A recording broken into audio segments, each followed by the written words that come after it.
episode number 3 of the Rubecast. And today it truly is a Rubecast because it's just me. One solo Rube. Now, if you haven't read the description, you may have been wondering, why does he call it the Rubecast? Well, my name is Ruben, and those close to me call me Rube, sometimes Ruby, which I used to not be a very big fan of. But I call it the Rubecast not because one of my nicknames is Rube, but because I am a Rube. And you know what? I'm going to use my cellular telephone to look up the word Rube, R-U-B-E, Rube. What does that mean? What does it mean? Thank you to my phone for sending me to a note that I didn't want. Well, basically a Rube is just a simpleton. A country simpleton. Somebody from the sticks.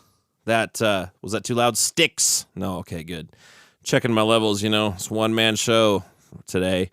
A country bumpkin, okay?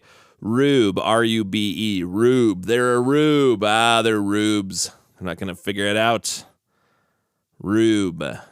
Yeah, so anyway. That's why I call it the Rubecast, because that's who I am. I'm a country bumpkin. Living in the middle here of Bozeman. They keep on trying to make it more of a city. And it is becoming more of a city. Not in the sense that people know how to drive, but does anyone really know how to drive? Does anyone but you know how to drive? You might be the only one in your world who knows how to drive. So what do we talk about today? What do we talk about for this episode number 3? I started blood pressure medication last week. 40 years old, par for the course, I'm told. So I'm on blood pressure medication. I don't know if it's the medication, but I'm having a hard time swallowing. Super annoying. Anyway, but it's working, so that's good. There's no more pain in my chest. Health stuff when you're getting older. People say that getting old is not for the faint of heart, and yet there are probably people who are faint-hearted who are old.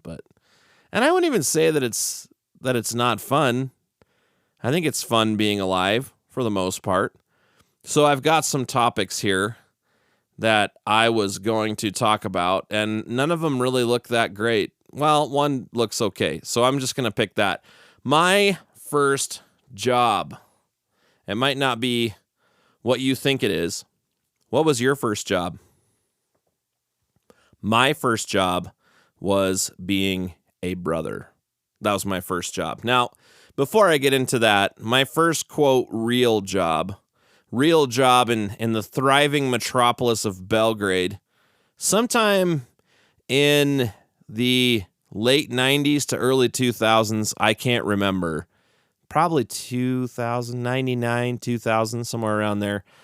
I got the bright idea that I needed to work in town. I had a car I could drive. Got my 92 Nissan Sentra, I think for $1,800. One of the most reliable cars I ever had. Anyway, so I got a job at Dairy Queen in Belgrade, Montana. I worked there for somewhere around a month or two, maybe, not even. Realized that my little punk rock band Excluded, shout out to the guys, you know who you are, we were going to go play up in Canada at this winter camp, and I forgot to ask for the week off, so I just quit. That was my first, quote, real job, but actually my first job was helping my dad and my grandpa on the farm and moving irrigation pipe. And if you're from where I'm from, it was something, and you grew up on a farm or a ranch or a farm ranch like I grew up on, you moved a lot of irrigation pipe. Hand line, 20-something foot pipe, and you pick it up and you move it however many feet and irrigate the fields. And, if you don't know, you just haven't lived life. I used to say, I've said before that people who run farms could probably charge money to Bozeman people or town people to come move their irrigation pipe for them because they would think it's a great workout, but whatever. So the first job I had as a job, as what you think of as a job, was helping my dad on the farm. I didn't like that job. People say, "Oh, you grew up," when we lived in the Midwest, people would always say, "Oh, you grew up in Montana? Oh, Montana. Oh, yeah. Oh, well, it must have been so great." And you know what? It wasn't. Is growing up anywhere that fun? When you grow up somewhere, you just want to leave. My baby brother doesn't want to leave Montana, and he's right. You shouldn't want to leave Montana. Well, I don't know, depending on where you're at. But I wanted to leave. I didn't like it. I didn't like the farm. People think they're all, there's this show. I'm not even going to mention it. I don't even want to dignify it by naming what it is. And it's made all these tourists and people want to have these so-called Montana experiences. There's a page on Instagram. That's what it is. There's a page on Instagram. I think it's Hipsters of Bozeman.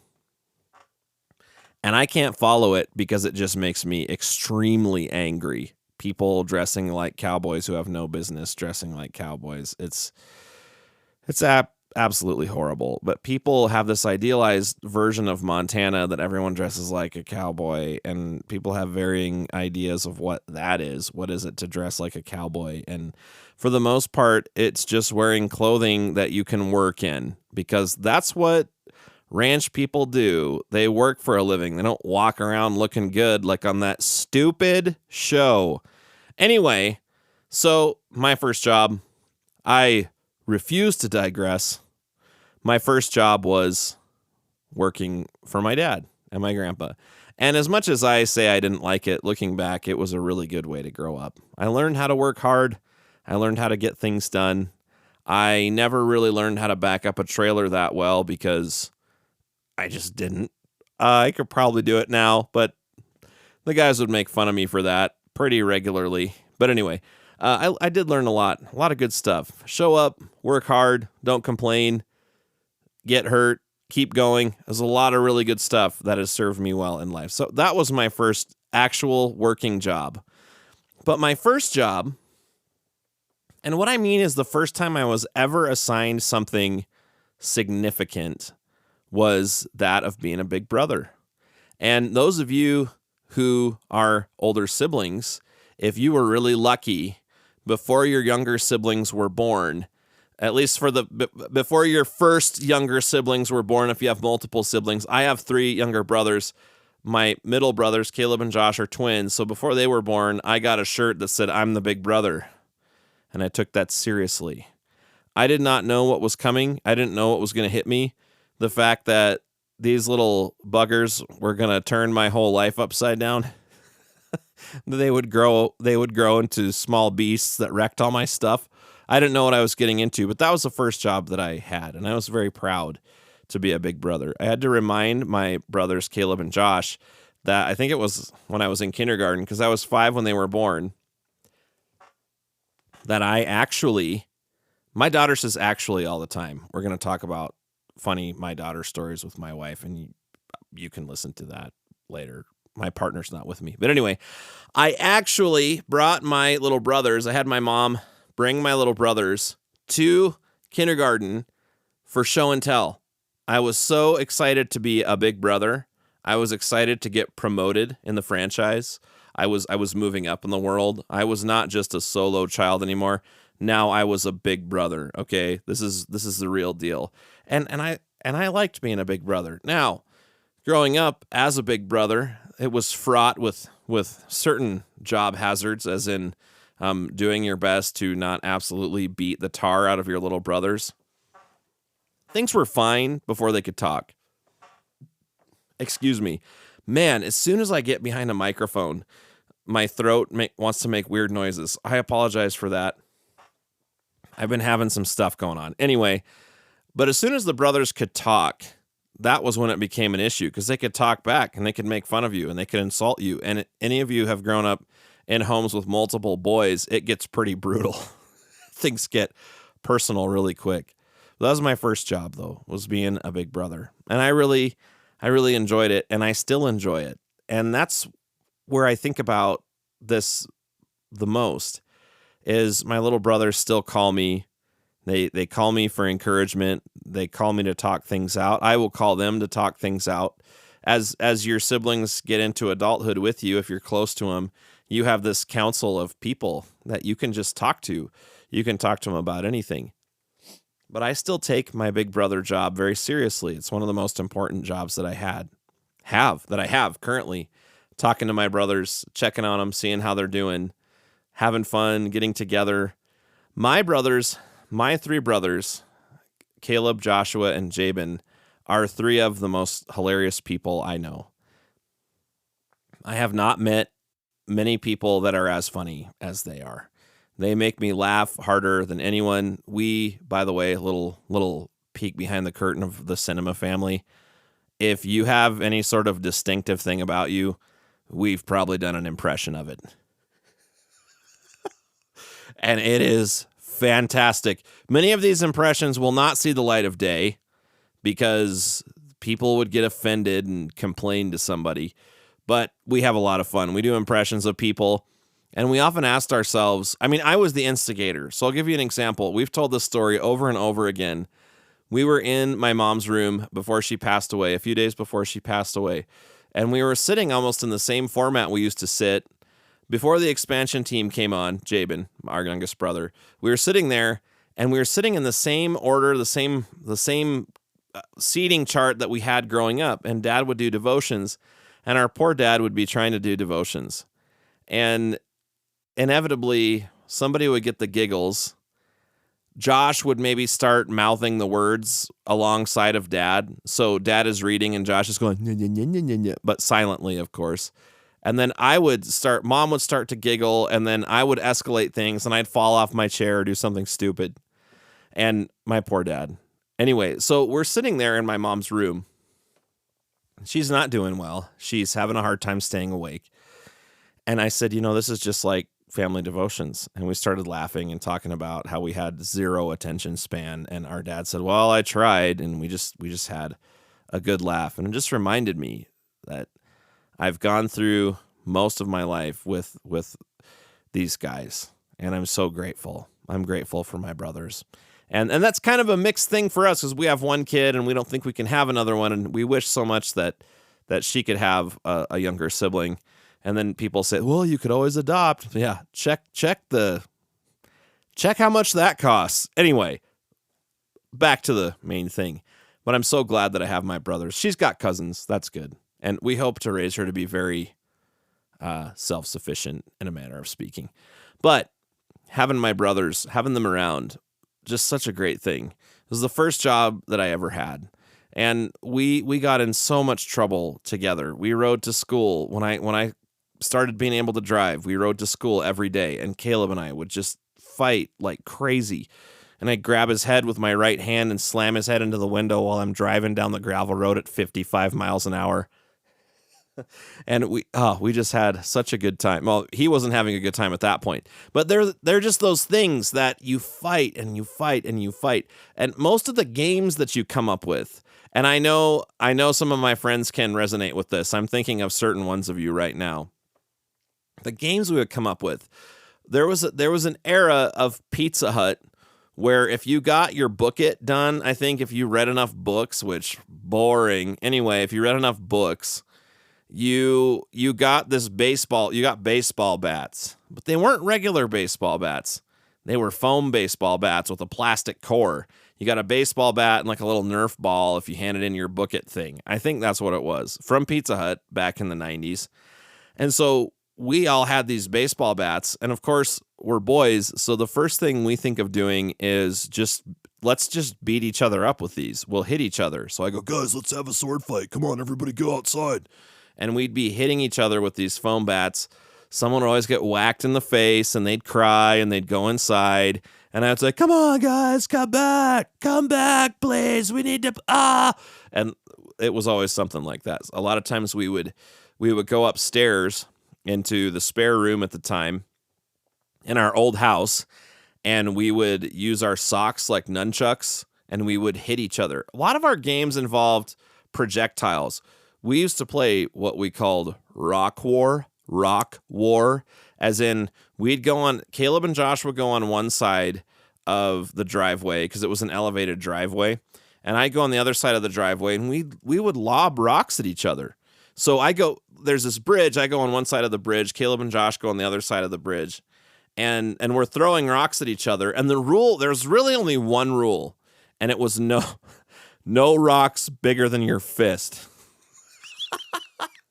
But they'd start to lose, or they'd get mad, or I don't know what they were thinking, but you'd hear evil laughter coming from the other side of the bridge, like, and I would hear like a bowling ball going over top of the bridge. And of course, I didn't have the wherewithal to dodge, and I get whacked in the head with an absolutely giant rock. And I would yell, "We said no rocks bigger than your fist!" And then I'd run under the bridge and start shotgun blasting them with smaller rocks. And usually the games would end when I would do something mean or out of control or whatever. There was one time, I'm just being random, we were sledding down the hill behind our house, and they were so little, they didn't know anything. And the cows started coming in. And so it's a pasture. There's a hill in the pasture. We're sledding down the hill. The cows start coming in. And I said, "Guys, it's the cows." And they looked at me like, "What?" I said, "You didn't know that cows also eat people?" And they freaked out and ran away. And I was rid of them for a while. Once I shot one of them in the butt with a BB gun, but they were wearing snow pants, so nothing really happened with that. We did so much dumb stuff. That's why I'm hoping that I can get some of them, well, one at a time at least, all of them on the podcast. It's really hard with everyone's schedules. Caleb's a rancher, so his schedule is super inconsistent, and there's baby calves being born, so that's a 24/7 thing. Josh is a youth pastor, and he's got stuff going on. He's got a new baby. Jamin just started pouring concrete. I really want to have him on here to share some of his already stories, things that he's experienced pouring concrete, because it is absolutely hilarious how little common sense pedestrians have when a concrete truck is involved, a mixer truck. So I want to have them all on here, but this is really just a tribute to my brothers. The first job I ever had was being a big brother, and the cool thing about that is you can't get fired, I guess, unless you go to jail, but really doesn't go away. You can't get fired. It's super rewarding. You have lifelong friends. Again, my brothers are truly the funniest people I know. No one has ever made me laugh as hard as my brothers have. It's just great. I love being a big brother. I recommend it. Now, if you're not a big brother, there are things you can do to simulate that. Go mentor a young person and, I don't know, go beat them up with a foam baseball bat. I don't know. But anyway, first job I ever had. I'm going to wrap this up. The reason that I'm doing this right now is because I want to keep releasing a show every single Sunday night, somewhere around there. I want to make sure I have one uploaded in time for Monday. I'd love to do more. I'm in seminary. I'm doing stuff. It's busy. We're all busy. You get it. But I want to keep uploading things. So I hope you enjoyed this today. I hope it was something that could make you giggle a little bit. I will have my co-pilot Val back here hopefully soon. It's really hard for us to sit down and do something like this together because, oh boy, our 4-year-old really still likes having her mom around all the time. And then when Val's done with mom stuff at the end of the day, she wants to sit down and watch a show. We're watching a couple of good shows. Anyway, I hope you have a great week. I hope this put a smile on your face, maybe made you remember some things. If you have the capacity to comment or share some of your sibling stories, that would be great. I don't know if I have comments open on Spotify, but if I do, feel free to comment. If I don't, maybe I'll open that. Or you can find me on Reuben Cinema Music, ReubenSinemaMusic, Reuben Cinema Music on Instagram. That's my really only social media account. You can find me there and tell me some of your sibling stories. I'd love to hear them. I know there's a lot of good ones out there because I've heard some of them from my friends. So if you got siblings, give them a call, shoot them a text. Tell them you love them. This one is a tribute to mine. I love you guys. I think you're awesome. Now I have to retype in my password so that I can get back into the recording software because my computer shut off. Is that its way of telling me that I've talked too long? Well, anyway, this has been the Rubecast. I hope you enjoyed it. I've said that, probably 50 times. Next week, I'm going to talk about something else. I don't know what it is yet. I will continue to do these things unscripted because I don't believe in scripts. Anyway, you take care of yourself.